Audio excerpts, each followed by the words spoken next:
Okay, so I'm still waiting for a couple of you that have blank whiteboards. So click off and then on. Apparently, if you don't click it, I can't see it. So even if you're typing it, until you click it, I don't see anything on your board. So I see April. I don't see anything on Briquel or Brianna yet. I see Eli. I don't see anything on Emma. Evan, Philip has stuff. Joseph, nothing. Maddie and Megan, I see something. Good. Natalie, yes. Neil, yes. Another thing that I'll do a lot of shorthand, and you'll see this in PowerPoints, you talk about tissues all year long, is you'll see abbreviated on a lot of the PowerPoints in different spots, a capital C and a capital T, and that's connective tissue. Okay, so you're going to see things referred to with just their two capital letters, so you guys are welcome to use some of those abbreviations as well. Once we have these tissues down, I'm going to save your whiteboards real quick. Tissue 10132020. We have to have evidence that we really do try to teach you things. And I just took proof of it. All right. Next. So most of you are getting that down. If on your whiteboard, you could put if you're at a 4, 3, 2, or 1 level, 4 being you could teach it in some original creative way. Beck, I think you just have to click on it. The last part of the code that's on the stream is on the actual stream page of the attachment. So it's Y6X6D.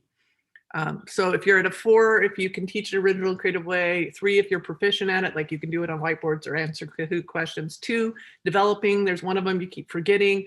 And 1, you were not aware that this was a target for chapter 5. So I'm seeing some 3s and 4s, a couple 2s, okay. 3, okay. So moving on. A reminder that there is a study slide. So this slide has everything on one slide. If you could fill in a chart like this for this target, you would be exemplary. Then there's another one where you would be just dragging it around and mixing and matching it, which is kind of like proficient level. So you can practice both of those to get down all of the information on the tissue types and their functions, locations, and what distinguishes one from the other. The second thing that we talked about last week was this idea of being familiar with the cut of tissue, so the chunk of tissue and what direction they took the chunk. So when you go in for a biopsy, they are taking a little piece of you, which is a tissue because it's made up of multiple cells. And when we look at some of these tissues under a microscope, and your book has the lab for this is color pictures of tissue samples. But you have to keep in mind is what section was it? Was it a cross section or a longitudinal section? Because it'll look different. And that just takes practice and paying attention to the label. So the other thing that we did last week was to name characteristics of epithelial tissue. So if you're looking at an unknown slide, how will you know it's epithelial tissue? What are some characteristics that that tissue has that muscle, nervous, and connective tissue don't? So give me at least 3 of those. Your book goes through about 8 or 9, it looks like. And add that to your slide. What are some characteristics of epithelial tissue?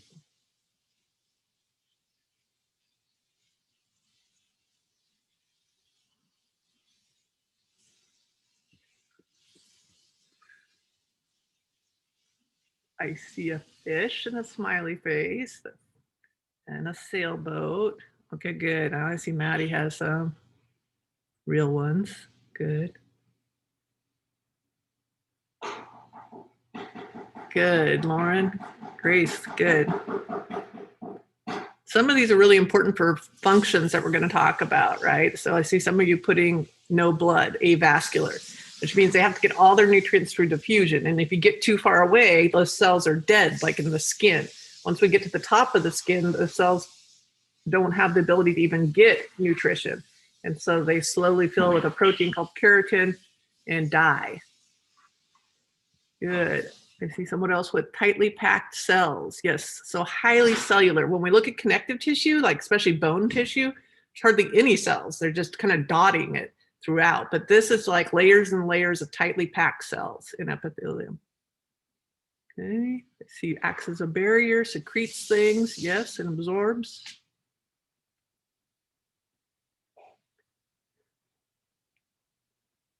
Protects, covers body surfaces, good. So talking about locations.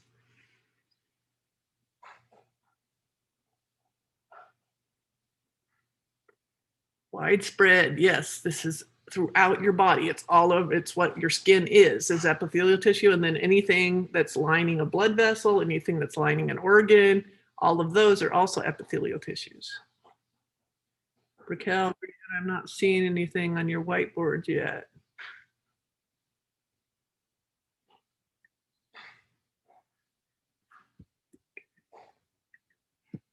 Capture, I'm going to capture this just to talk, that I do talk about worst reason twos. All right, let's look at these. So again, these are things you should already have notes on, and so you should be doing whiteboards on them. If you don't know some of these, make sure you go back and say 5.2 or something on your notes. It just tells you where to go back in your textbook to find more information. So I saw a lot of you putting widespread on the body, throughout the body, covering these body surfaces and lining cavities.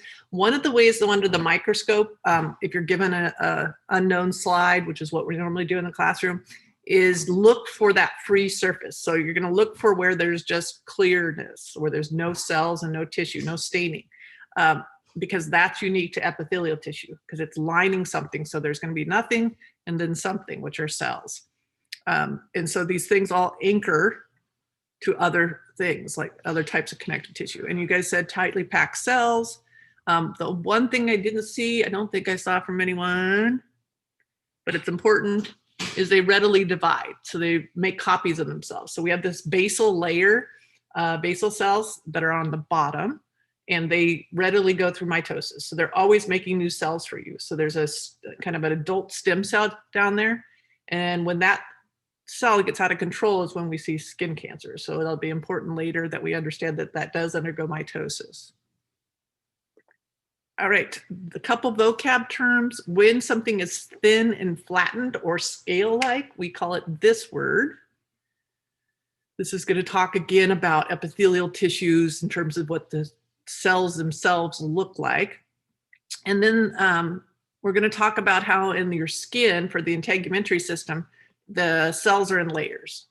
So those layers have different cells and different shapes that are characteristic for that cell as it moves up and then gets sloughed off your body. So you're constantly shedding dead epithelial cells everywhere. And as they move up, they die, they fill with keratin, and they flatten out and then come off. And that takes about 30 to 40 days. Good, I see Maddie. And Emma, good. April. Still waiting for a couple of you up there that have blank whiteboards.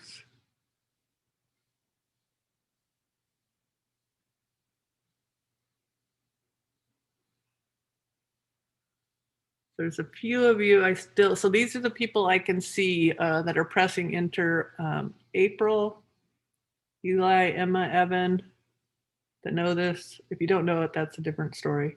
Joseph, Maddie, Natalie, Neil, Rain, Tommy, Adam, Emily, Grace, Lauren, Nushi. Those are all people that have something on their whiteboard. Yes, and squamous or squamous is the right word. We're going to talk about squamous basal cell carcinomas versus squamous cell carcinomas. So there's kind of two different places there in the skin that form skin cancers. The bottom layer, which is the most common, gets out of control because that's its normal job, is always to divide. And then there's these flatter ones that are called the squamous or squamous cells. And then stratified. So we have these layers, or strata, same term that's used in geology. All right. And then your book goes through a whole bunch of different types of cells of the epithelium. When we are back in the classroom, you guys are going to make a squamous cell prepared slide yourself of the inside of your cheek. The inside of your cheek or your cheek area is called buccal. So a buccal swab is also something you'd learn if you were in forensic science class. but you're going to prove to me that you're made up of cells and that you know how to use the microscope. So you'll do a smear, you'll stain it, and then you'll show it to me and label the cell parts. So the nucleus, the cell membrane, and the cytoplasm. Hopefully you will not be labeling any streptococcus bacteria, but you do have all sorts of bacteria in your mouth, but they're almost impossible to see with a compound light microscope. All right, so you'll see it says optional. So slides 17 to 24, if you get any of these questions right on your test, they are bonus. Okay, so I am not going to go through all these different shapes of epithelial cells. The only ones I'm going to go through are the ones we're going to need for when we talk about our skin. And that is these two words. So these two words talk about the epithelium again, and they mean flat and layered. So what were those words again? Oh, you guys haven't erased your whiteboards. So I'm just going to go ahead and show it. Those words mean stratified and squamous. But I keep mentioning a particular protein that these cells fill with that provide you waterproofing. So one of our lab activities will investigate these properties of our skin and how if you put water on it, it will bead up. And it's because of this protein. So what is the name of that protein? It starts with a K, that as you make cells in your skin, they fill with this dye and flatten and then come off. But it provides you this protection. Good, April. Anybody else know the word? It's also what your hair is made up of. So you see it on a lot of shampoo products. It's what your nails are made up of. These are all things that come out of your integumentary system and your epithelium. And it's interesting because they all use the same protein. Good, Evan. Natalie, good. Rain, I got it. Tommy, Grace, Emily, Paige, good. And Lauren. Okay, yes, it is called keratin. So you'll often see keratin as a product that people say are put in different things. Our skill number 2 that we'll be doing is me giving you slides of pieces of tissue from your skin and you telling me if it's normal or if it's cancerous and which type of cancer, which is a little harder, it is. So melanomas, melanocytes are cells that make melanin, so pigmented cells, so that's where your moles are. And oma means tumor or swelling. So melanomas are where a mole, right, starts to grow in a way that it shouldn't. That melanocyte gets out of control. It is the most deadly. It is not the most common, but it is most deadly and resistant to chemotherapy. So it's one of those you want to catch really quickly and early. And we'll talk about some ways to distinguish if you should go to a dermatologist about a mole. Basal cell carcinoma, the one in the middle here, is your most common, and that is named after the fact that it's a basal cell that got out of control. And then this is your squamous cell. I don't have this one as a prepared slide, so you'll be having to distinguish between these two on the left versus the one right below them, which is normal skin. All right, and this is showing you normal skin again. But we'll talk about that a lot when we get to our integumentary chapter. So slides 30 to 36 are also extra. So if you happen to get these correct and learn them, it will help you for college in your histology labs, but it's not required for this class. All right, we just have one more thing we're going to talk about, which is glands. So I told you that there's glands that release secretions in our epithelium that go to the outside and ones that go to the inside. And what's nice is if you took biology, as you've heard of some of this before, this kind of terminology, the exocrine means to exit or release things outside, and endocrine means to secrete it inside into the blood. So glands, because they're releasing something to a surface, are going to be part of our epithelium. So the slide I really want to talk about, though, is right here. And this is all we're going to do is make these 3 categories, so leave some room to talk about each of these types of glands. This is for our next live session.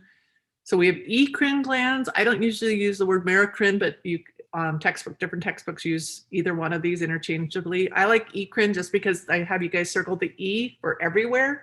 So these are the ones that go all over your body. These are the ones we normally think about in terms of sweat. So these are the ones that are releasing that kind of fluid, watery fluid onto you, okay? Versus apocrine, I have you circle the A, which is for A regions. So these are found only in your armpits, your anus, and the areola, or the pigmented part of your breast. So it's found in those 3 A regions. And then sebaceous glands are also called holocrine, and those are sebum. They're oily glands. So they're secreting right onto the hair follicle to keep it moist and waterproof. And it's got other antimicrobial properties. All right, we are going to stop there though. So we'll pick up with this gland section, and then we'll move on to connective tissue next live session. And we're going to switch gears to talk about where your lab documents are. So if you're back on that stream page, and make sure you guys can see what I'm doing, and you switch to classwork, and you go to this week. I've already opened it, but you go to homeostasis lab, and then there's 3 documents here. There's the Jamboard that we did last time. So if you want to open that and reference that, you can, but we're not going to work on the Jamboard today. We're going to work on these Google Slides today. So the Google Slide one says the kind of 2 goals I have for today. Number 1, you're going to pick one of these slides, 2 through whatever, for your team. So if you already see names on it, then keep going down. Number 2, once you're in a team, you are going to choose roles. So who's going to be your techie? Who is good with graphs and charts and organizing data? Okay. Who's going to be your physiologist? Who is able to actually monitor family members and collect data? Okay. Who has the ability to do that, and the sensors, depending upon whatever it is your group decides their question is. Facilitator is your recorder, your timer, keeps your group task oriented, and records information from your team members as needed. And then your leader is interacting with me if there's any questions or problems, and then reports out. So at the end of the activity, you're going to tell us what your group finds out from your conclusions about that particular thing. So what I can do on Zoom is I can open rooms that you guys can't. It says that you guys can go in them, but you can't. But I can put you in them that are already named based on your Jamboards.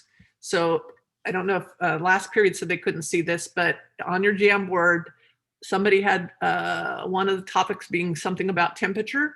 Someone had something about homework due. Another person had mask versus no mask. Another person had one about food or diet, hydration levels, time of day, sleep. I don't think your class had sleep, but I thought that was an interesting one. And then I have just like a catch-all if I didn't put yours up here and you really want to study that particular thing, which will be room 8. So what I need you to do is tell me which of those you want me to put you in so that you can get into teams and talk about a good question. Okay, so we're only doing 1 and 2 today. You're gonna decide on a question that your team can ask about your body and homeostasis and monitor, and then decide who's gonna do what. If you end up in a really big room, like 16 of you, then I'm gonna probably divide you into 4 groups, okay, within that. You can still study the same topic, but hopefully you can come up with a slightly different question that I will look at. So Rain, which one of those topics sounds interesting to you? You can unmute. What do you mean by topics? Where are the topics? They're on your Jamboard. So if you click on period 6 Jamboard, the same place the homeostasis lab is, there's temperature. Somebody was curious about environmental temperatures versus their internal body temperature, amount of homework due and stress, what that does to certain body parameters. Somebody was interested in wearing a mask versus no mask on certain features of your body. Somebody wanted to know about their food and diet, hydration levels. So which one of those on that Jamboard were you interested in exploring?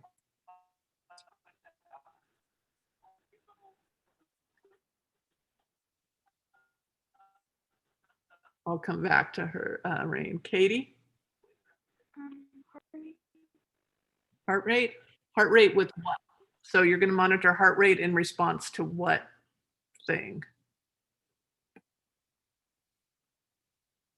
lost her. Okay, back to Rain. Sorry, it cut out for a second. It's okay. What did you say? Which of these rooms do you want to be put in? Which topic? Heart rate. So heart rate and what though? Heart rate's your dependent variable. Which thing is going to make your heart rate change? And your like fluids. Like Fluids, how much hydration water- levels? Okay. Becca?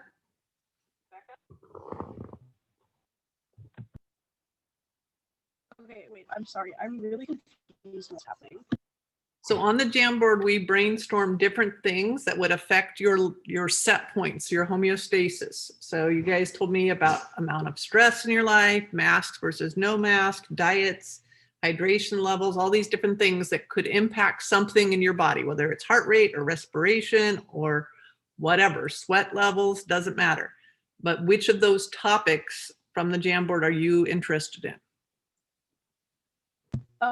The full dilation one looked kind of cool. The what one? The like dilation of your pupils. I think that was one of them. Oh, okay, yeah, it was. I'm gonna put that as roommate because I forgot to write that one. So, Brianna. I don't know yet. Okay, I'll come back to you. Briquel. Can I do how does hunger affect your heart rate?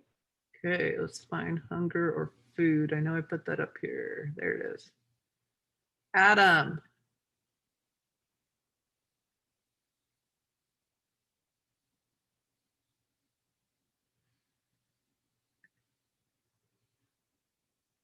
Emily. Temperature. Okay. Elsie. I'll do temperature as well. Okay, Philip. I kind of wanted to do the acidity of urine depending on hydration. Okay. Nisa. I want to do temperature depending on the time of day. Okay. I'm gonna do time of day for that one. Vanessa. I would do temperature. Okay, April. Temperature depending on time of day. Madeline. Okay, I was hoping I could do the pH of saliva based off of the foods or drinks you're eating. Okay, I'll put you in the diet group, then you Okay. guys can talk about that one. Thomas.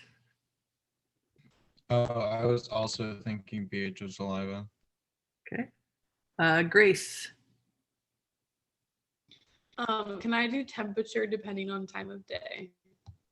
Okay. Natalie.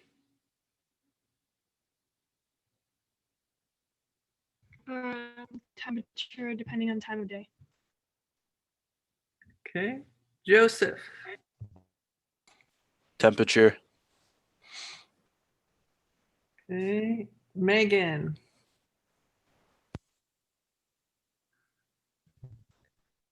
Can I do the hunger like affects your heart rate one?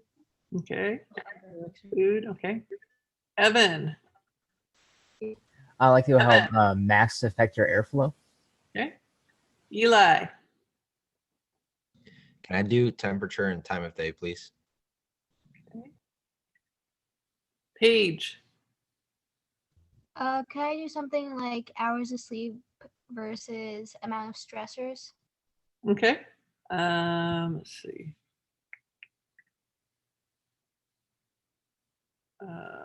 Neil. Can I do something like temperature and the time of day? Okay. Lauren. Can I do acidity of urine? Okay, let's see. Let's try that one. Austin. Also, I'll do temperature versus time of day. Okay, Emma. Blood oxygen, mask versus without a mask. Adam.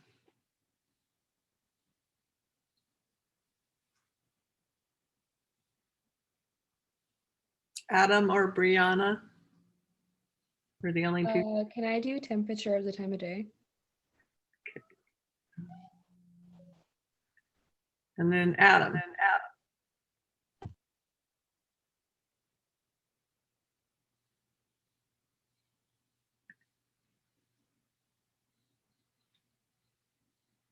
Put you in sleep.